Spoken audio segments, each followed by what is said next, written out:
Gaza में बदतर होते हालात के बीच अमेरिका और इजराइल में मीटिंग हुई, जिसमें अमेरिकी वजीर खारजा एंटनी ब्लिंकन ने इजराइल के टॉप अफसर से गाजा को लेकर चल रही इजरायली पॉलिसी की सख्त अल्फाज में मजम्मत की। इसके साथ ही उन्होंने इजरायली अफसर पर जंगबंदी को लेकर दबाव भी बनाया।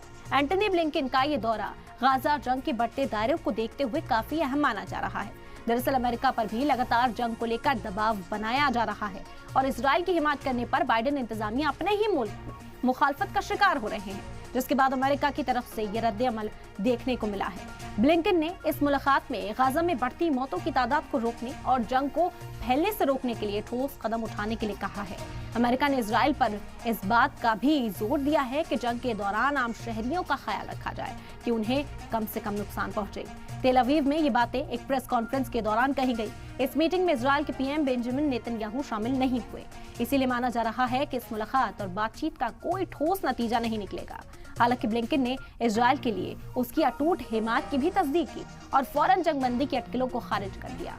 इजराइल ने अब तक आलमी सतह पर मंजूर शुदा फिलिस्तीनी अथॉरिटी को गाजा और वेस्ट बैंक दोनों पर ही इख्तिदार कायम करने की इजाजत देने की मांग को खारिज कर दिया है। तो आपको बता दें कि उम्मीद जाहिर की जा रही थी कि एंटनी ब्लिंकन जब अब अरब ममालिक का दौरा कर इजराइल पहुंचे हैं तो जाहिरी तौर पर कोई ठोस कदम यहां पर उठाया जाएगा। क्या अमेरिका की ओर से कोई दबाव अब इजराइल पर बनाया जाएगा कि इस जंग का जो बढ़ता दायरा है कम से कम उससे कंट्रोल किया जाए। पहले ये जंग गाजा में महदूद थी, लेकिन अब रेड सी में भी तशद्दुद है। आसपास के जो बॉर्डर्स हैं वहां पर भी छुटपुट देखने को मिल रही है। उधर हिजबुल्ला के जो हमले हैं उसे भी कन्फ्रंट करता हुआ इजराइल नजर आ रहा है और इसी वजह से अमेरिका को भी कहीं ना कहीं फिक्र थी कि अगर जंग का दायरा बढ़ता है तो खामियाजा इसका भुगतना पड़ सकता है। लेकिन खुलकर अभी किसी तरह की कोई बात सामने नहीं आई, क्योंकि नेतन्याहू इस प्रेस कॉन्फ्रेंस में शामिल नहीं हुए।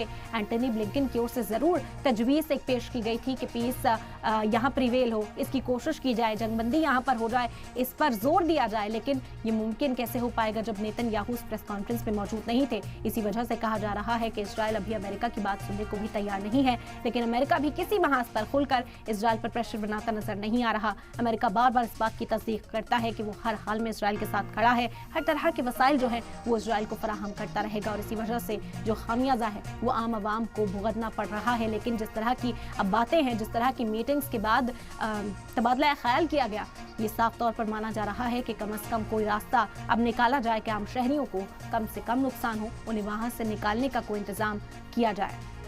आपको बता दें कि ब्लिंकन ने इजराइल के लिए उसकी अटूट हिमायत की तस्दीक एक बार फिर से की है। फौरन जंगबंदी की जो अटकलें थी उन्हें खारिज कर दिया।